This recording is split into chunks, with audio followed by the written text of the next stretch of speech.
Americans generally respect one another's beliefs, even if they don't share those beliefs. I know I do. I respect everybody's beliefs except Amish people. Because they are the only ones that I can say clearly their God is wrong. The speed limit is 75 miles an hour in Ohio, and one lane of traffic is blocked by a goddamn horse and buggy. God is ridiculous. All the Amish people around my way know me too. Not from television, obviously. They know me from the streets. Because when I see them horse and buggies, I'll pull the Porsche over and talk to them. Ezekiel, are you sure that God doesn't want you to have any of this technology or this energy? Huh? Huh? I can't hear you. Turn this air conditioner off. What did you say? And get away from me, ye. Ye try to tempt me like the devil. Devil? Nah, bro. I'm trying to put you on to the game, Zeke. It's a big world out here.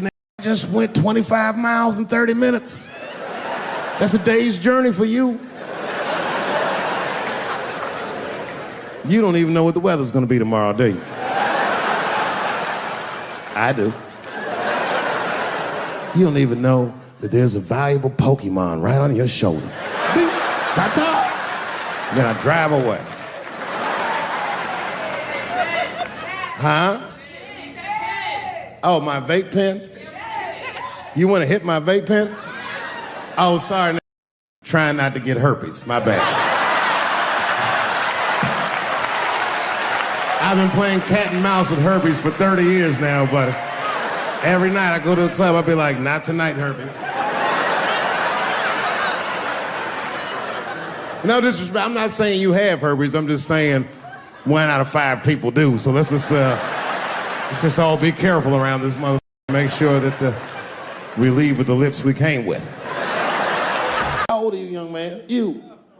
24? You don't know shit. You don't know shit. You gotta Google shit that I lived through. See, this is why I lock my phones up. Seriously. Because the young kids, you guys, look, you need to take a break from that. We all need to break just from that technology, just for a minute.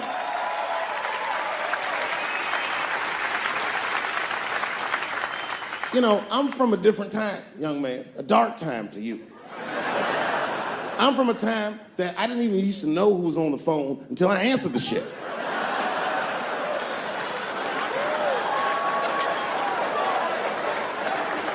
Like when tragedy used to strike. I remember I was 12 years old and the teacher wheeled a television set into the classroom. You remember these days? And she turned it on to one of 3 channels. And she said, class, the space shuttle is taking off and we're all gonna watch it take off. Man, that shit was going great for like 3 to 5 minutes. That's right, you remember, it exploded. Right on television. Everybody on board. Dead. Immediately presumed dead. It was so bad the teacher looked at all the kids and was like, you can go home. It's a goddamn national tragedy. This was Cold War America. The Russians were laughing at us. My point is, for a guy your age, wouldn't even know the pain because in your generation, it's like the space shuttle blows up every day. How can you care about anything when you know every goddamn thing? I'm getting over one cop shooting, and then another one happens, and then another one happens, and another one happens. I'm crying about Paris, and then Brussels happens. I can't keep track of all this shit, so you just give the up. That's the hallmark of your generation, and that's up because your generation lives in the most difficult time in human history. This is the age of spin. The age where nobody knows what the they're even looking at. Did you know that Planned Parenthood was for abortions? It's for people that don't plan things out at all.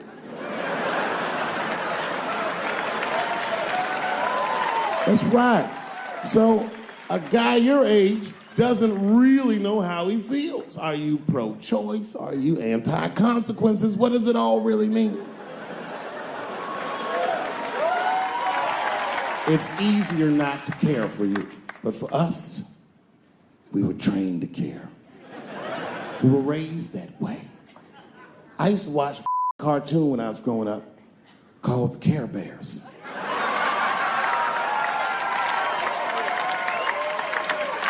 It was about a group of teddy bear people. They were like teddy bears, but they were like people, and they were all different colors, and they all walked around caring. They cared about each other and everything else. They all had different designs on their stomachs, and the designs told you something about what they might be like inside. Very, very loving group of beings. And when shit got real bad, as nice as those teddy bears were, they didn't get mean faces. They got determined. And the leader would say, "Come on, guys, it's time for the Care Bear Stare." Remember that shit? And them little teddy bears would lock arms and stare at the problem. And I'm not even bullshitting.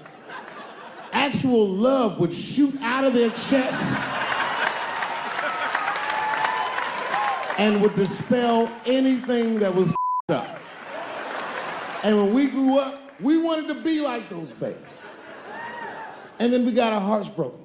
So we found out that life wasn't gonna let us do that. And that it's impossible to shoot love out of your chest. However, I have shot love onto somebody's chest before.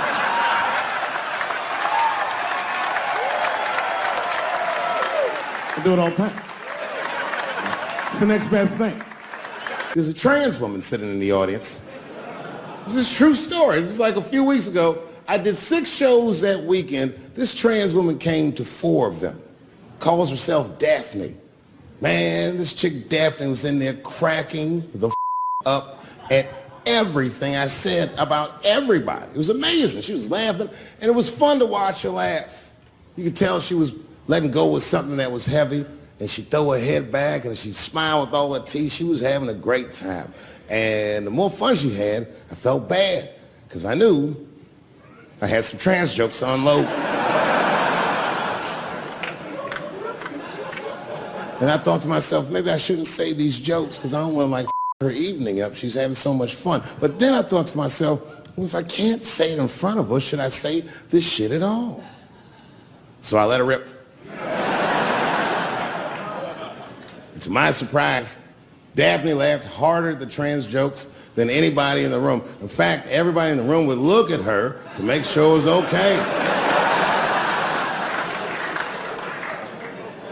And I got off stage, I was in the dressing room, I was like, wait, this is a weird show. I'm sitting in the dressing room by myself just trying to figure out, like, what the just happened out there? Like, why is it that this one woman can't take any of these jokes and Daphne can take all of these jokes? So weird. And then I realized, Daphne used to be a man.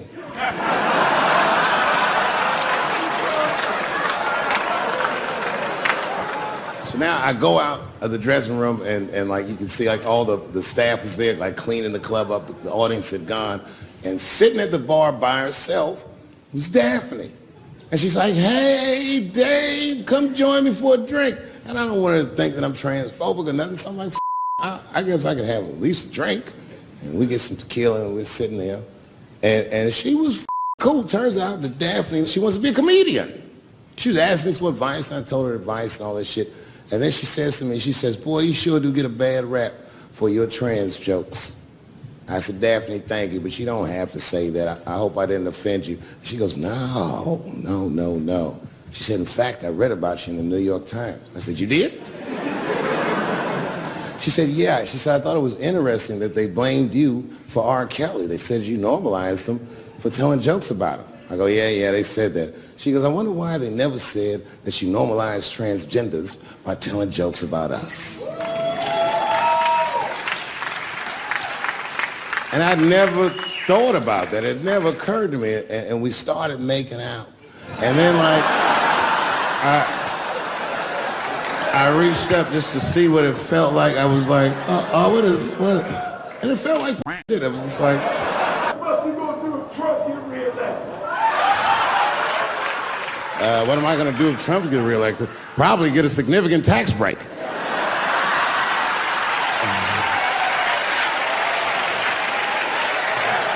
Hey, you wanna know why I don't even talk about Trump in my show? Because that motherfucker is not the hokey pokey. He is not what it's all about.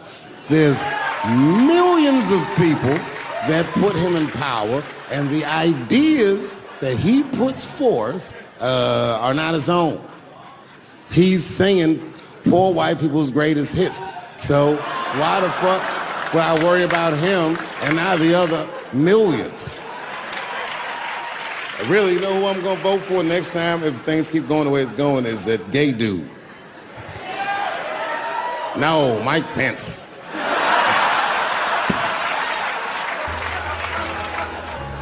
Now, this is the same club, the Punchline.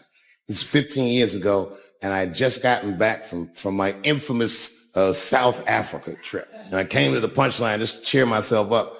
It's a safe place where I could tell some jokes. And I find out that this comedian I know, Chris Tucker, who's in all those Rush Hour movies, I find out that Chris is in San Francisco too at some charity event.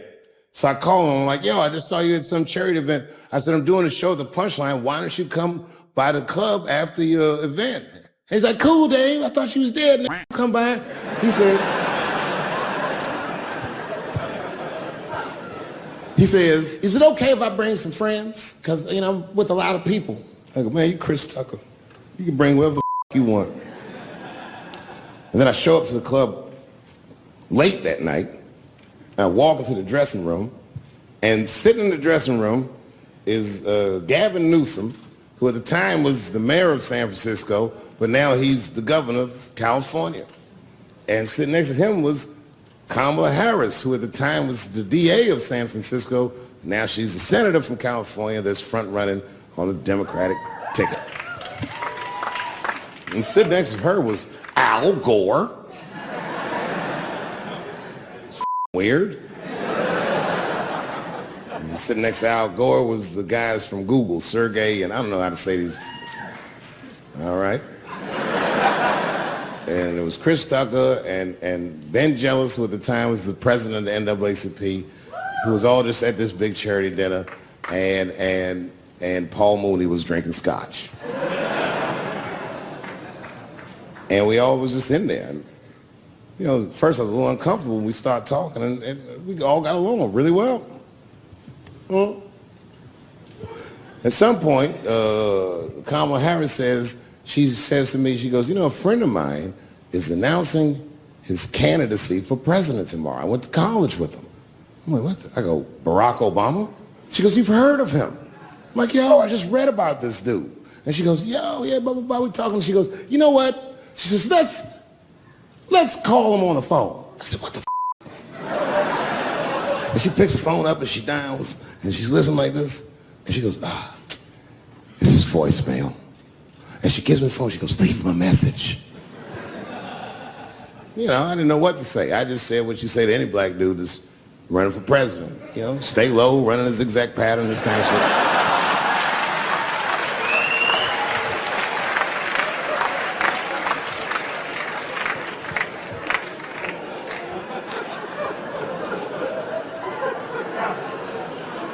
And then the last thing I say is, you know what? I said, sir, well, I really do believe you can do this. Like, man, I'm wishing you luck. Now, next day I wake up and go for coffee at a place called the Embarcadero. It's like an eatery by the sea in San Francisco. And I'm walking to the coffee shop and there's a police line and I can't cross the tape. But then I figure, Dave Chappelle, so I go into the thing like this. And the police yoke me. This motherfucker like tackle me immediately. And I see over the police's shoulder Gavin Newsom. I couldn't remember his name, but I remember the night before I had kept teasing him and saying he looked like Christian Bale, the guy from the Batman movies. So I see him and I can't remember the name, so I'm just like, Batman, help!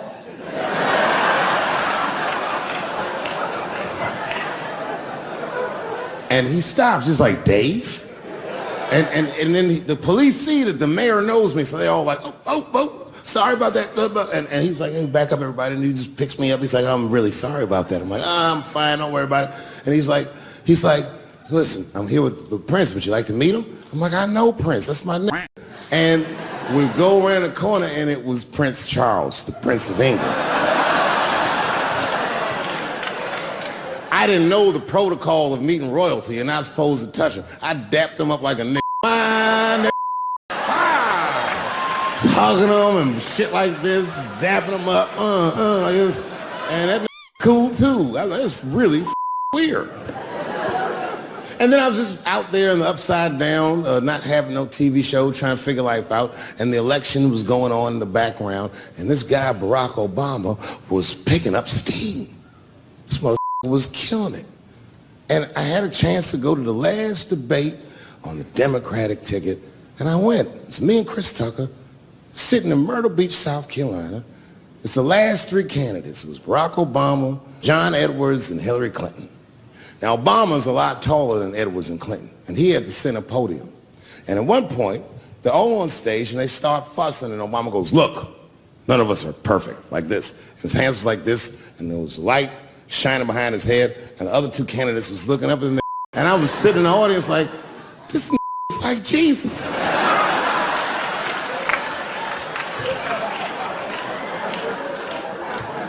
And I realized in that moment that I was looking at the next president of the United States. I was certain of it. I couldn't explain it, but I knew what I was seeing. And I got really excited. And I'm not that kind of guy. I said, I gotta meet this motherfucker. So I stayed. They were all on stage doing interviews, and I just waited. I was waiting and waiting. And then John Edwards was done with his interviews first, because everybody knew he wasn't gonna win. And I see John Edwards, and I said, hey, Senator Edwards, I just want to say hi. And that motherfucker looked at me like, I'm like, he's going to lose anyway. And then he left, and then Hillary Clinton just walked by me in one of them Steve Harvey suits.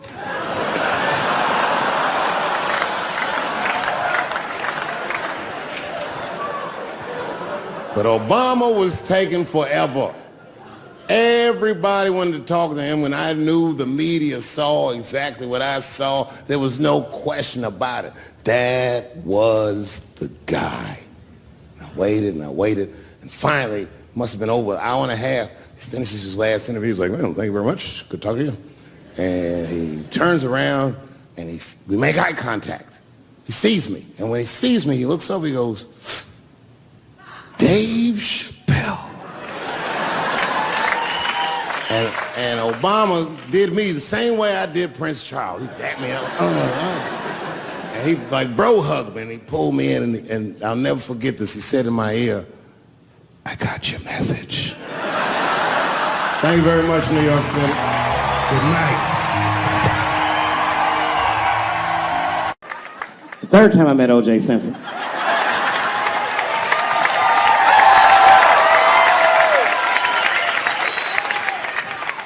Third time I met O.J. Simpson, I was doing great in life. I just finished the second season of Chappelle Show. Man, those were good days. I was playing a comedy club in Miami, the Improv. I don't know if you've ever been, but if you have, you'd know. The door for the green room is right on the stage. Can you imagine such a thing? If I walked out of the door of the green room, bam, I'm just right here. It's right from the dressing room. And I did that. I walked out, and the whole crowd was like, hooray! And I looked, ma'am, as close as you are to me, I saw him as soon as I came out, the juice.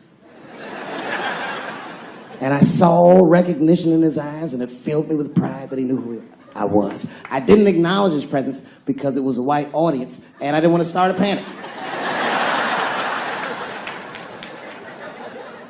But I did my show. Show went great. I said, good night, everyone. They all said, yay! And I didn't say nothing to OJ, but I just gave him the signal, let him know I knew he was there.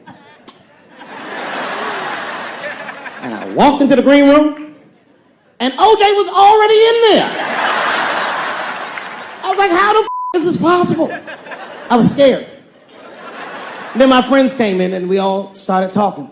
We sat down on the couch, and I'm just telling you what I saw with my own eyes. You can believe me or not believe me. But in my experience, O.J. Simpson, one of the nicest men I'd ever met. He was nice to me. She was nice to my friends. The conversation was filled with warmth and levity, humor, and wisdom. We talked for 90 minutes, and then suddenly the Juice said, "You know what? I've got to be going. But it's good to see you again, and I'm glad things went so well." I said, "Thanks, Juice." And my friend said, "Yeah, goodbye, Mr. Juice." They're new to the game. He said, "No, thank you for your hospitality. Good night, guys." And we said, "Good night." And he just walked out of the room. And as soon as the door closed, we all looked at each other like, that nigga did that shit. I could feel like murder in the room. Tough time for the blacks.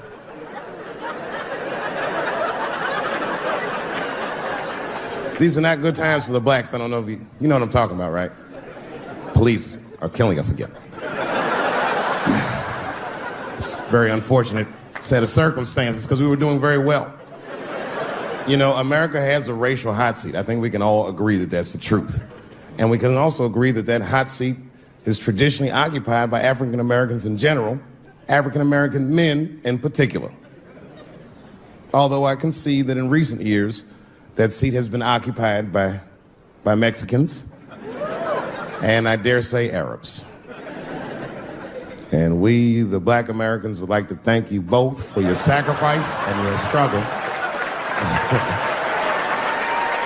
We needed a break. We needed a goddamn break. We all go through something, but at least I can leave my backpack someplace. If you Arab and forget the backpack, you got about 20 minutes before they send that robot to blow your shit up. Fuhad. Now ISIS is #1 on the terrorist charts. And ISIS is scary. Because if ISIS catches you, they're going to cut your head off. That's what they do. I've seen them do it on YouTube. It was awful. He looked right in the camera and say, "Obama, I am back." I saw that shit. I said, "Oh my God." Don't like.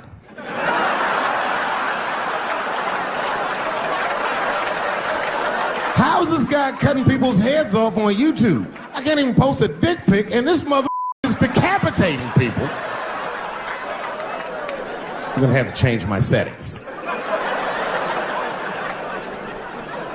You know, everyone has it hard, but I think harder than black people and harder than Arabs and harder than Mexicans, you know who has it the worst?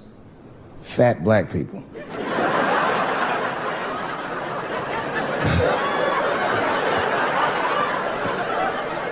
It's hard for white people to understand, but that's what I'm saying is very true. Fat black people have a really rough road because all manner of things kill white people. But you know what kills more black people than anything, more than police and terrorism? Salt, regular. Here, white people are getting Ebola cures and shit, and meanwhile, I'm dying from flavoring.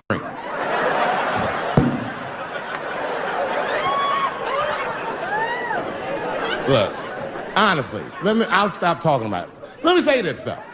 Let me just say this. Can we all just say that we've seen it coming? Were you surprised? It's like when that guy threw that banana at me. Do you think I was surprised? Hell no. I've been in show business 30 years. I was expecting this banana. I knew one of these nights, it's like somebody gonna throw a banana at me one of these nights. Because that's how it starts, with the name calling. Like that Paula Deen. Remember Paula Deen got fired from the Food Network? If you know anything about show business, it is really hard to get fired from the Food Network. And they dropped that bitch like a hot potato. All because she called somebody an N-word 30 years before she had a show. I don't know who she said it to, but whoever it was just looking at her like, "I'm gonna get you for this bitch." That shit came back 30 years later like a Bill Cosby rape and sunk a battleship.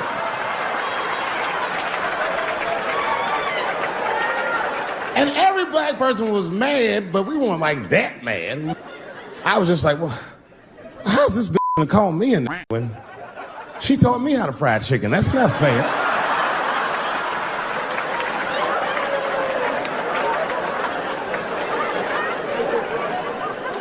I think Donald Sterling shit was more serious.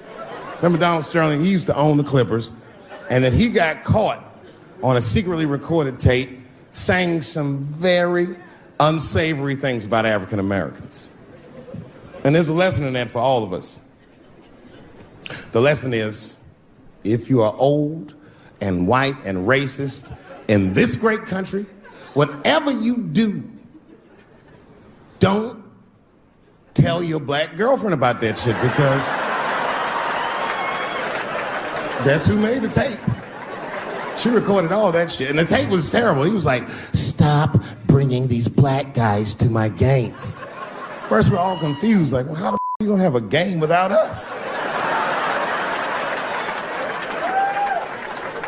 But it turned out that the black guy he was speaking of was none other than Magic Johnson, the billionaire. Unbelievable. Never even mentioned the fact that he had AIDS, which is... This guy must be really racist if AIDS is the footnote. Well, you gotta be careful, baby. He got the old Ebola.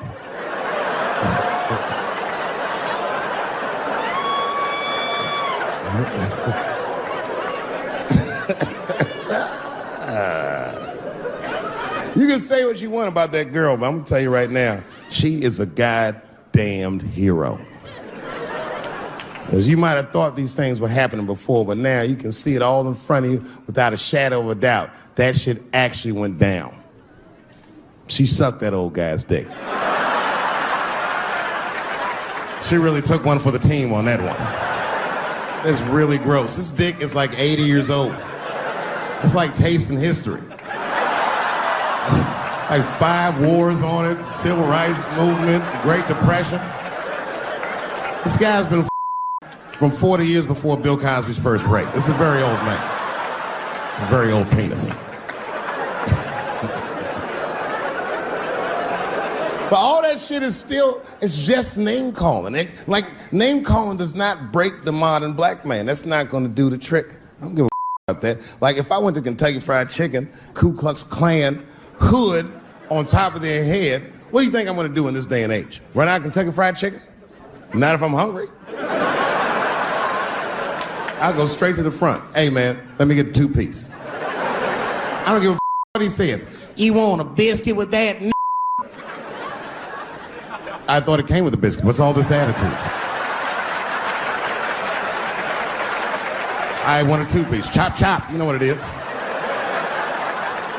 But I'm not going to be mad. Why would I be mad? He's the one that's got to work at Kentucky Fried Chicken, not me.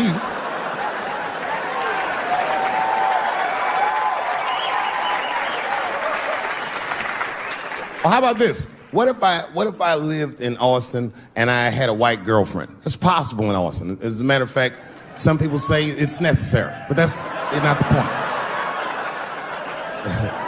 And me and my white girlfriend at home one night, and we're just doing what lovers do. Maybe she's and she's down on one knee, giving me a hand job. I love a good hand job. And she's really jerking me off. You know, getting her obliques nice and tight. I got a huge dick, so she's like,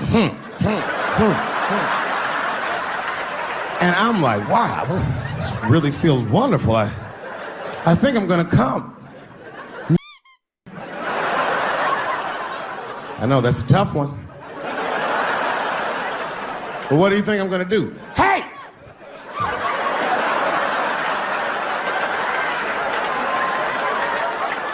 That's no time for integrity, ladies and gentlemen. I'm busting that nut in her face. I'll sort through the ethics later.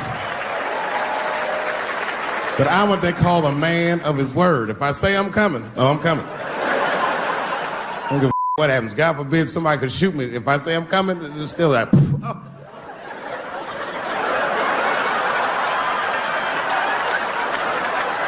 Doesn't mean I like getting shot.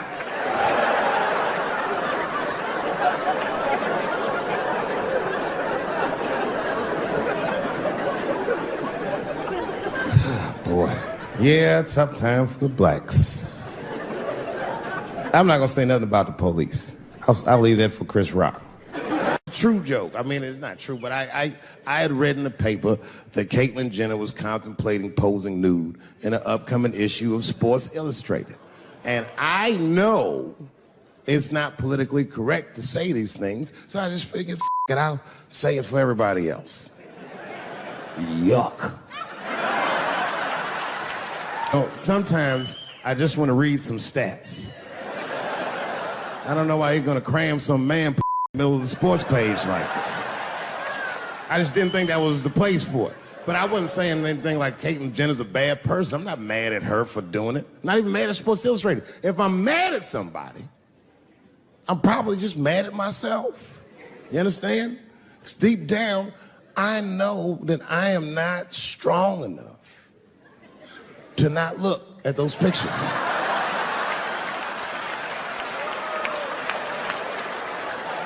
And I don't think I'm ready to see what she's trying to show me.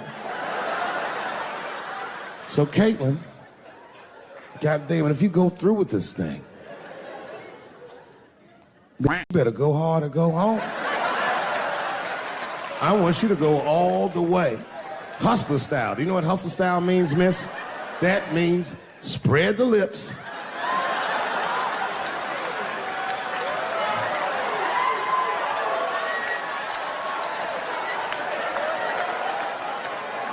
I hope she spreads her lips and there's an itty bitty dick inside. Ah! The show is behind the curtains.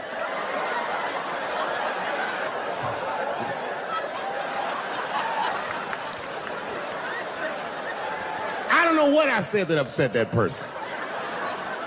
But I'm gonna tell you something.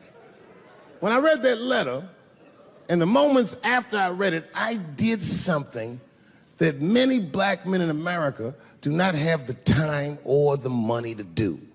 I thought about how I felt.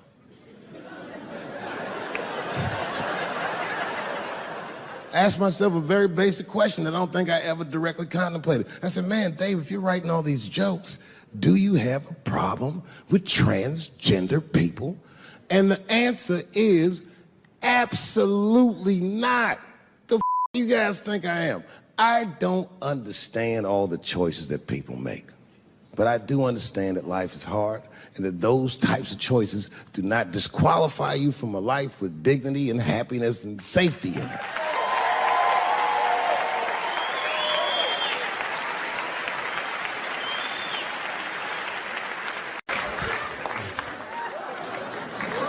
That's what I'm waiting for, because the timing of this Michael Jackson shit is what makes me doubt it.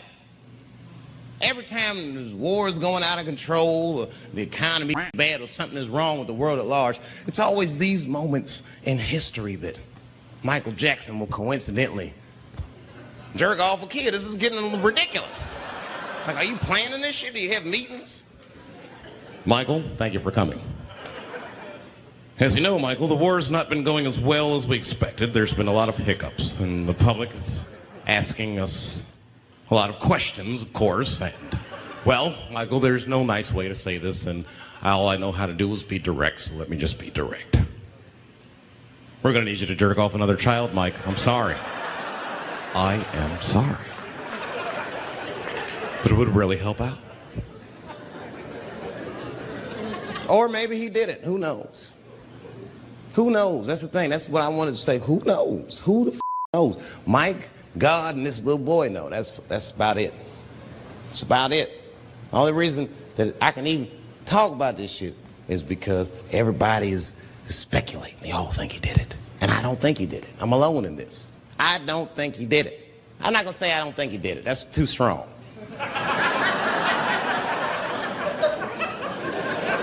Let me just say I am reserving judgment until all the facts come out.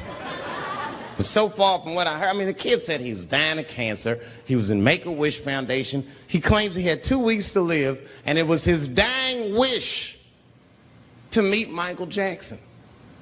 Come on, man, give me a break. This kid is 10 years old. He don't remember Thriller. The want to meet Michael Jackson for, honestly? I remember Thriller, and I just, like, kind of want to meet this nigga. I wouldn't break an appointment to meet him. I'll put it that way. I'd have to already be free. That's ridiculous. It's like if I'm dying in 2 weeks and go, oh, mama, get me in a room with Chubby Chuckle. I wouldn't want to meet that mother. My last 2 weeks. Why not Usher or somebody like this? So then the kid claims He goes to Michael's house. This is where it all gets crazy. He does everything you'd expect at Michael's house. They climbed trees and rode roller coasters and Ferris wheels. The chef made cookies, pies, and cakes. They was petting a monkey and a giraffe, sang songs, kid shit. And in the middle of all this childlike activity, for some reason, Mike pulled out some wine and some pills and sucked his kid's dick. Folks, it hurts me to say it. And the kid had the nerve to call that abuse. Mother, that is a good host. God damn, what else do you want? What else do you want? I'm lucky to get a glass of grape drink at my friend's house. Let alone a roller coaster ride and my dick sucked. Mike must be confused, like I brought you in my house, I fed you, I sucked your dick, and this is how you repay me, mother. This was your wish, not mine. Thought you were dying in 2 weeks. What happened to that, mother? I've been in court for a year and a half. You get stronger every time I see you.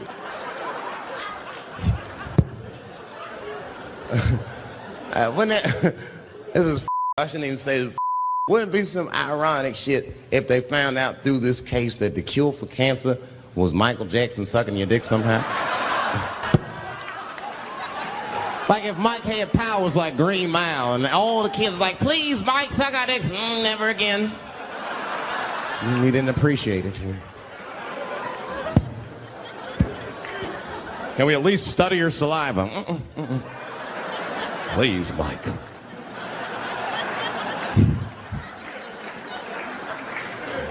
It just doesn't stop, though. It just doesn't stop. And the only reason I can talk about Mike is because he's a freak. He is a freak. That's why people let you talk about him. Because if I brought up Catholic priest kids, it'd get quiet as shit. But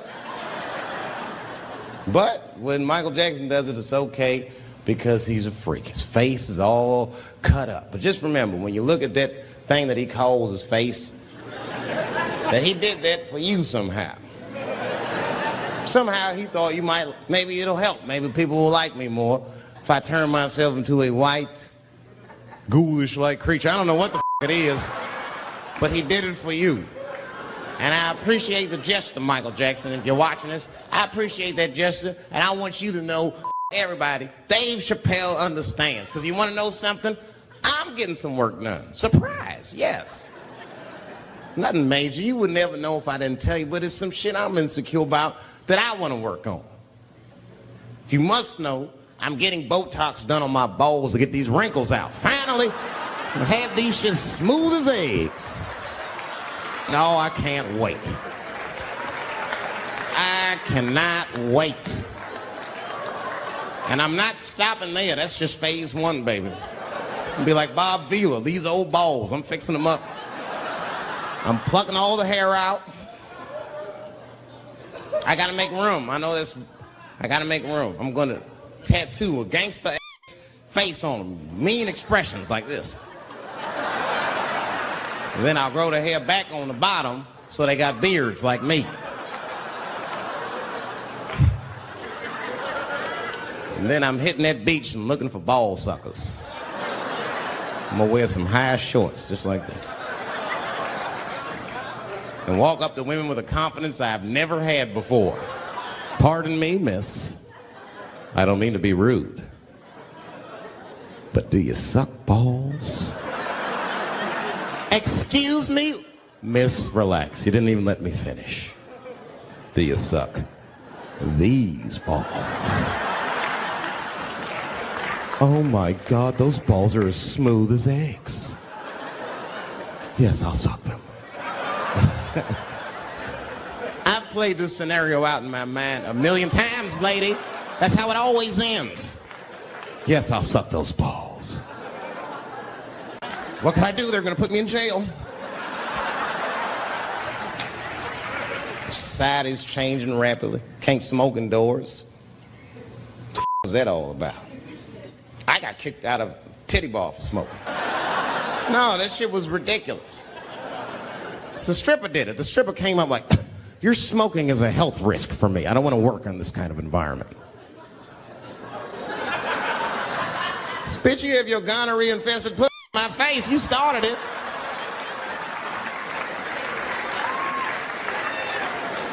And they threw me out.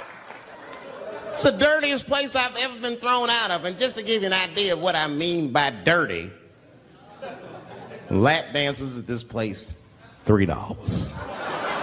It's disgusting. And at the same time, who could pass up a sale, son? It was $3.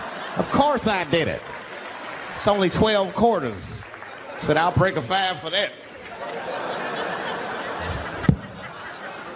I've never seen somebody work this hard for $3. This lady must have been a throwback to the Great Depression. She was all over me. It's the first time I ever told a stripper to get off of me. All right. Yeah, thank you very much, miss. Thank you. That'll be all. That's enough. Thank you. Hey! Hey, get off of me! Whatever happened to lipstick on the collar, lady? I have a shit streak on the middle of my shirt. How the am I gonna explain this when I get home? Huh? Oh no, baby, me and Bob were playing basketball and Bob dunked on me, was hanging on the rim and his pants fell down. I was checking him close, I think he's swinging and his butt cheeks might have, his butt cheeks I think caught my shirt. I don't know why I was playing ball in my dress shirt. I just was, it was midnight, I don't know what the Just let me think. That's when you know a guy's lying if you say shit like that. Hold on, just let me think. You man ever say that to you? Hold on, just let me think for a minute. Can I think?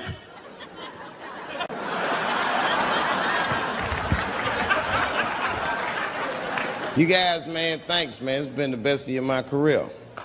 By far. I appreciate you guys watching me. Because I do it for my kids, really, man. And my kids are off the hook. You think I'm a bad mother. Wait till you see the 2000 model Chappelle. This is off the hook. My sons are bad. My oldest son is 3. This made me a necklace out of macaroni. I said, this shit is baller. He painted the macaroni green and put it on a string. He tied it on my neck and he told me he was proud of me. And I got choked up. And he thought I was sad. That's how smart he was. He says, are you sad, Daddy?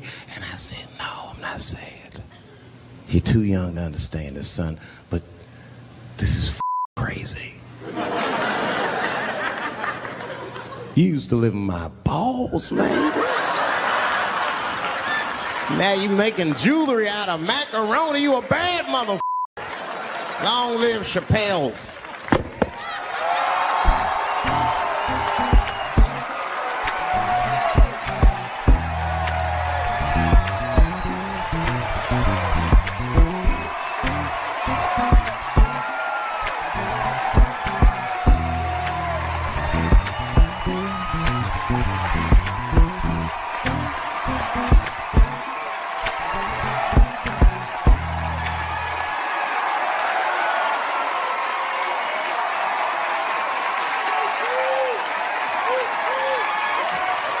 Oh, shit. Thanks, guys. Thank you. That's what it's all about. Everybody usually wants to be famous so they can rock nice jewelry and all that shit. Nigga, I already got a macaroni necklace. I got valuable shit. I got valuable shit. I'm not in it for that. Only kind of shit I want to do with fame that's like decadent is I want to go to Vegas to the $5,000 blackjack table. And I don't even want to play. I just want to be such a big star that I could go up to one of the players in a tight hand and put my dick on their shoulder. And I'm such a celebrity, they think it's funny. Hey, what the Oh, shit, Dave Chappelle. Wow. And get on the cell phone. You are not going to believe whose dick is on my shoulder right now.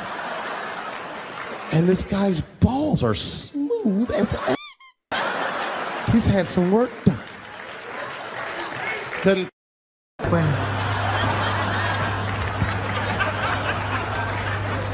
You guys, man, thanks, man. It's been the best year of my career. By far. I appreciate you guys. Be that as it may, I'm armed to the teeth.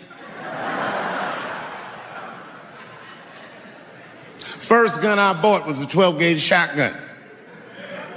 I didn't want the gun. Remember, though, I'd moved to a farm, and I was sitting there on the porch, and I see a white dude walking across my property, entitled, like he's supposed to be there. He had a rifle over his shoulder, too. Ain't that a bitch?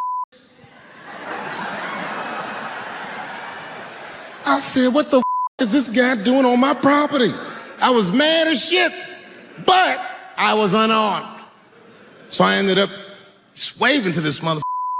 I was just like,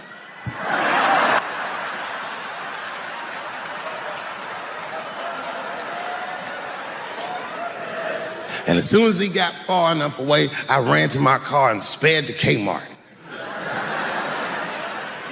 This is in a rural white area. And remember, I was nervous because the guy was on my property, I'm black, and I was sweaty. You know what I mean? And I ran to the gun counter, black and sweaty, sweating and black, and I looked up at the I looked like a slave or something. I said, I need a gun immediately, like that. Just like that. The guy didn't answer, no questions. He just grabbed a 12-gauge shotgun, handed it to me. I'd never even held a gun before. I'm not a dummy. I'm like, well, I need some bullets too. And the guy reached under the counter, put 2 box shells on the counter. He said, all right, buddy, which box do you want? And I didn't know. One box had pictures of some ducks on it. The other box had a picture of some deer. I said, well, what's that box with them ducks? He said, oh, that there's birdshot. And then he goes just like this, I'm not exaggerating, he goes, that won't kill a man.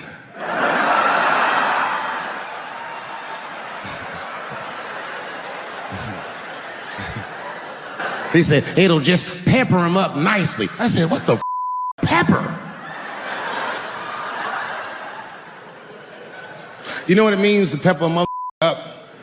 It means that when the shell explodes, hot BBs will shoot out of the barrel of the gun, not killing a mother, but penetrating their skin and shallow flesh. Boy, that's gotta hurt. Hot BBs?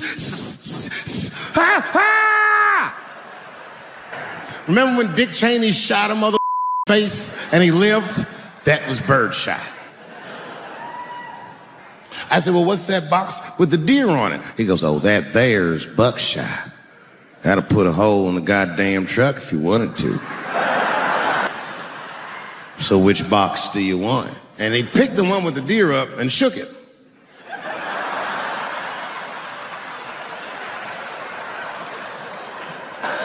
I thought he was trying to trick me. I was like, do you have a box with a picture of a white dude trespassing on it? Because it's exactly the strength I'm looking for. But I didn't know that if you're defending your home with a shotgun, the formula dictates that you're supposed to buy both boxes. This was not a formula that I was familiar with. It goes like this. The 6 shots in a 12-gauge shotgun, so when you load the gun, you load it like this. First shot, bird shot. Next shot, buck shot. Bird shot, and then after that, gun's Jamaican. Buckshot, buckshot, buckshot.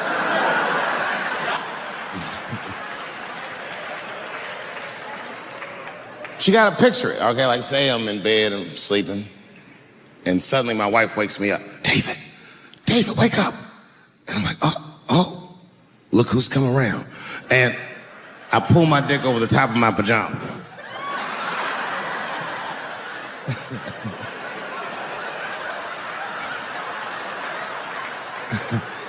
And she says, no, I hear something. I go, oh, this bitch. I get up out of bed. Grab the gun. I say, wait here, baby, I'll go check it out. Just lock the door behind me. Oh my God, she's right. Right there in the kitchen is a heroin-addicted white, and he's digging through the change jar by the door. I worked really hard for that change. I gotta do something. So first, I wrapped the shotgun. Hey, click, clack. That's a test. That click-clack sound will stop a rational human being in their tracks. But sure enough, this person is not rational. They're sick on drugs. They're digging in the change. I gotta act fast. This got $1.50. I warned you, birdshot. And there it goes. Hot BBs will permeate his yellow heroin skin. Remember, I'm not killing him. I'm just peppering him up nice. He lets out a heroin scream. Yeah.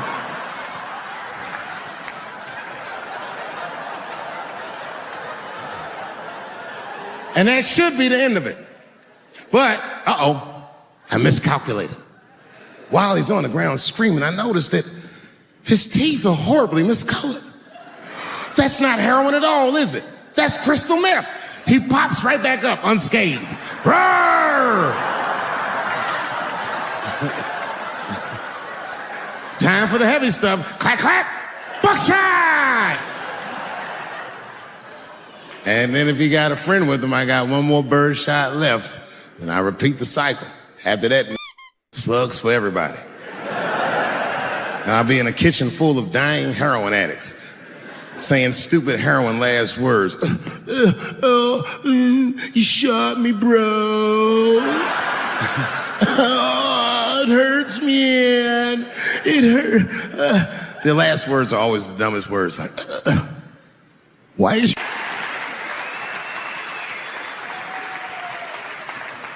I'm just afraid of being attacked. Happens to the best of us. Don't ever forget what happened to that French actor. You know what I'm talking about? Juicy Smouillet. He's a very famous French actor.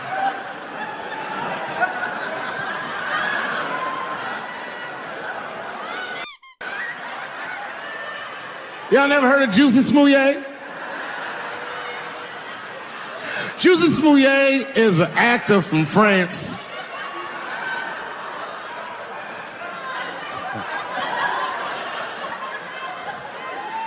And he became famous on a show called Empire.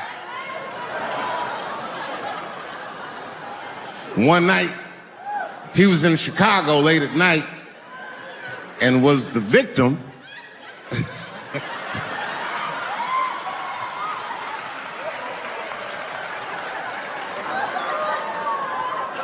he was the victim of a racist and homophobic attack. You see, Juicy Smouillet is gay and he is black, not just French.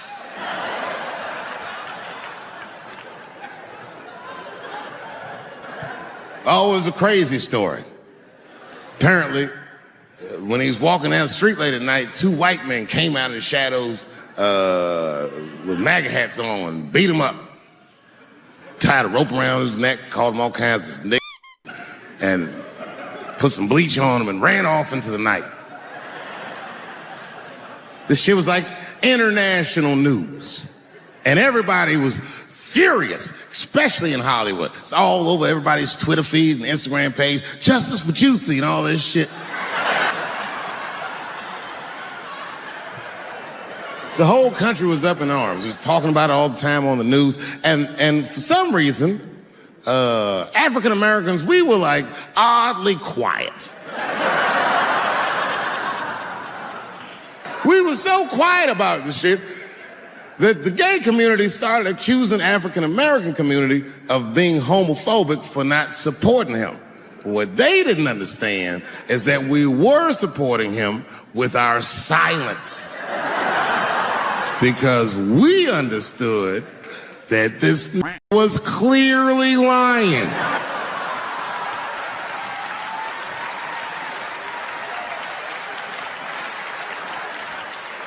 None of these details added up at all. He said he's walking down the street in Chicago and white dudes come up to him and say, "Hey man, aren't you that from Empire?" Does that sound like how white people talk?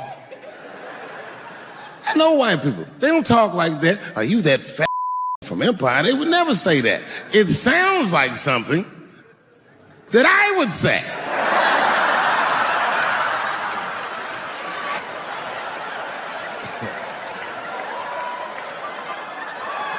If you're racist and homophobic, you're not even gonna know who this nigga is. You can't watch Empire.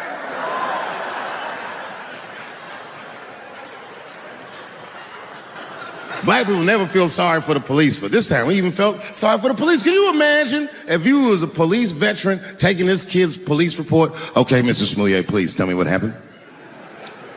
All right, you're 2 a.m. You left the house at 2 a.m. It's minus 16 degrees. All right. You were walking. You were walking. All right.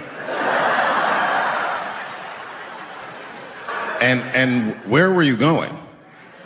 Subway. Sandwiches?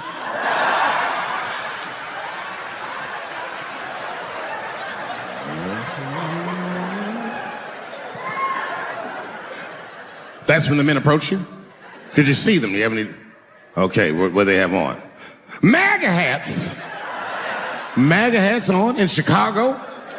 Excuse me one second, Mr. Smouye. Frank, come here for a second. Find out where Kanye West was last night.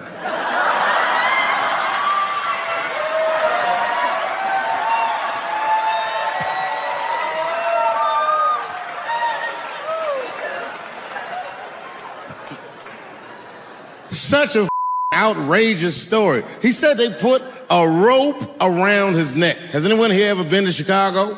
Yeah. All right, so you've been there. Now tell me, how much rope do you remember seeing? Who the is carrying rope? Like, when did you get mugged, nigga? 1850? Who's got rope? Who's got rope? Man, that shit was awful. So, okay, I'm doing a show somewhere, and I'm on stage, and I was a little drunk, you know. And I figured, let me talk about that a little bit. I figured to be safe, because, you know, everybody's phones are locked up. And I went in on this kid. I was talking all kinds of shit. Now, I didn't know that there was a journalist in the audience. And unfortunately for me, that mother took impeccable notes. He told everybody everything I said. He was even putting the jokes in the headline. The headline said, Dave Chappelle says he wants to smash a dollhouse over Juicy Smouye's head.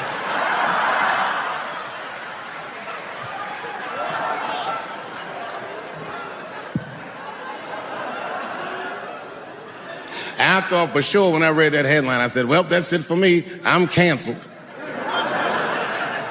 But lucky for me, that very same day, the Chicago police caught the motherfuckers that actually did it. And hilariously, they were both Nigerian.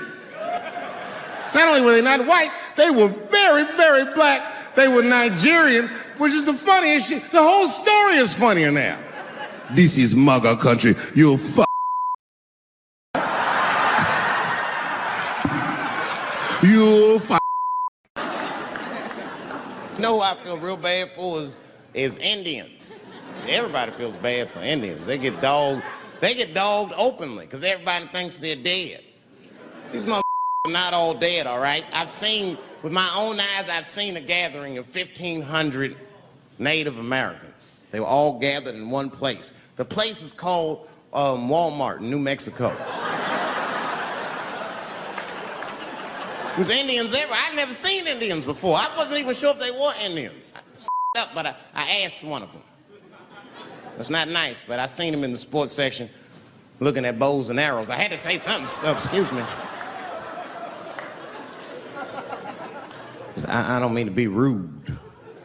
Are you an Indian? And he was cool. Yes. Yes, I'm Indian. Still didn't believe him. I had to test him to be sure. This is up. But I had a gum wrapper in my pocket, so I balled that shit up and I threw it on the floor. And a single tear came out his ass. Oh, shit. I had so many questions. So what tribe are you from? I am a Navajo. I said, word. I studied you in social studies. You're a hunter-gatherer, correct? He said, I guess so. That's what you wish to call it. I said, why? What do you call it? He said, I am an alcoholic.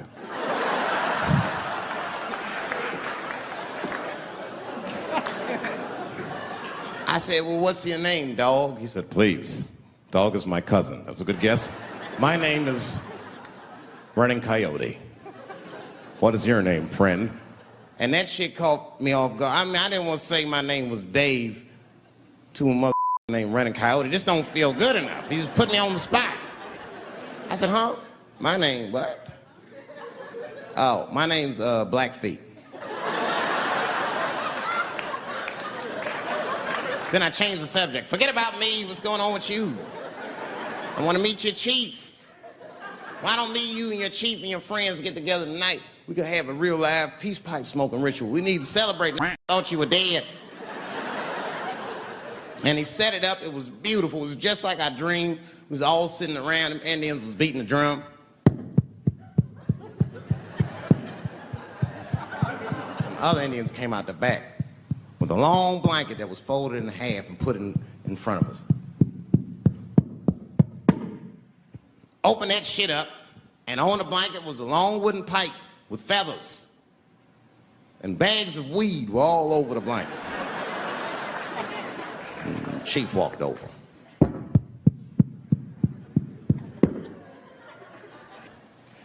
The big ones are 50. The little ones are 25. And these are 10.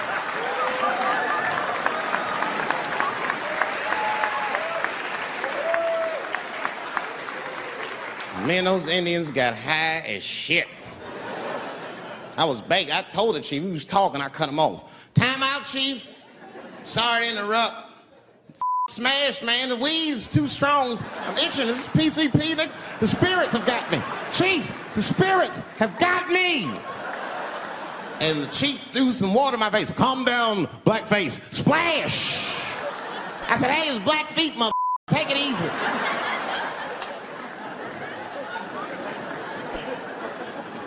Blackfeet, you're welcome to stay amongst me and my tribe for the night until the spirits leave you. And they gave me my own teepee to sleep in, which sounds nice. I personally felt like it was a little f***ed up, you know, because they all had houses, man. It's like, why can't I sleep with y'all in the house and watch TV? I can't be on this grass all night.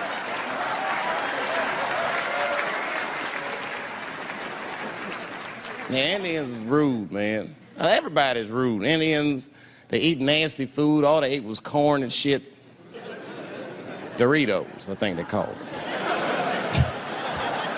That's right. People only see the surface. They see the division in our foods. It's because I eat chicken and watermelon. They think that that's something wrong with me. Let me tell you something. If you don't like chicken or watermelon, something is wrong with you, mother. There's something wrong with you. Where are all these people that don't like chicken and watermelon? I'm sick of hearing about how bad it is. It's great. I'm waiting for chicken to approach me to do a commercial. I'll do it for free, chicken. It's the least I can do. They make fun of Latin people for eating, what y'all eat? Beans, rice, corn. Listen, that's not a reason to hate a mother. All right? It's funny, but it's not a reason to hate. The only reason these things are even an issue is because nobody knows what white people eat. You've been very good at keeping that shit a secret amongst yourselves. I study white people. You don't know that. I'm writing a paper on you. Not even for school to do it, just to get, I'm just doing this independent research. I'm spending my money, that's why I'm working so hard. I follow you around grocery stores. They freak out. I just try to peek in the cart. They always say, get away from my cart. What are you looking at? Chicken and giblets are over there. You must be lost. These are vegetables.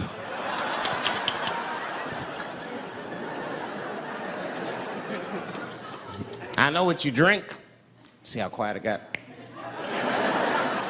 Grape juice. Surprise, mother. You didn't know I knew about grape juice, did you? Oh, don't play dumb with me. Looking at what is it? A lot of black people don't have the privilege of knowing about grape juice because they have grape drink. It's not the same formula that you get. Ain't no vitamins in that shit. You might have one of your black friends over. Todd, would you care for a glass of grape juice? What? Is juice. I want some grape drink, baby. It's purple. I don't think I know what a grape drink is. What?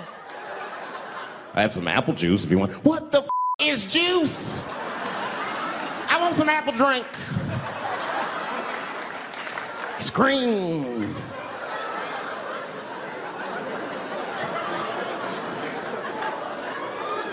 Remember that commercial for Sunny Delight when all the kids run in from outside playing? And they all run to the fridge.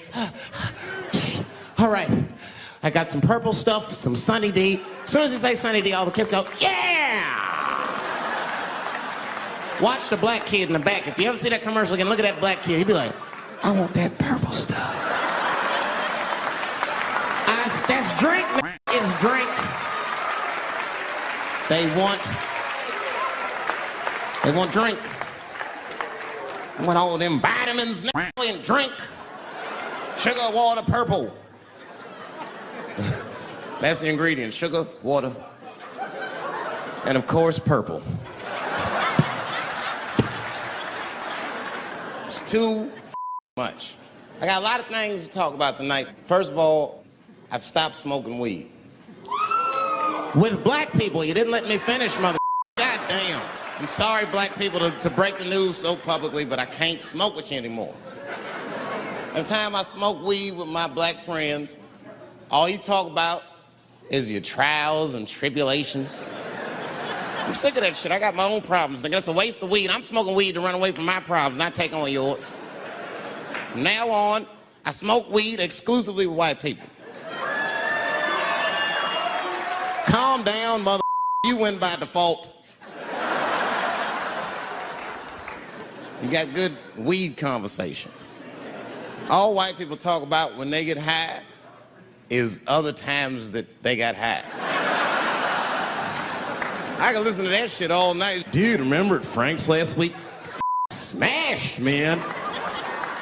And catalogs everything they drink. 2 shots of Jaeger, tequila, 4 bong hits, man, beer, cheeseburger. That shit is great. Only bad part is you cannot pass out around white people. Every time white dudes pass out around each other, they always do some borderline gay shit when the guy's asleep. Frank fell asleep, so he like stuck a carrot in his ass, put shaving cream on his balls. Like, why, mother? Why'd you do that to a friend of yours? He trusted you enough to sleep around you. You gonna put a carrot in his ass? Is that nice? I tell you right now, if I put a carrot in a black dude's ass, they'll kill you when he wakes up for some shit like that. That is an automatic death sentence on the street. It's a rap for you. I'm gonna kill that motherfucker. I thought y'all was friends, baby. What happened? I fell asleep at his house, right? We was drinking, and I fell asleep at his house, and while I was sleeping, right? I'm just gonna kill that motherfucker, all right? That's all you need to know. Parrots.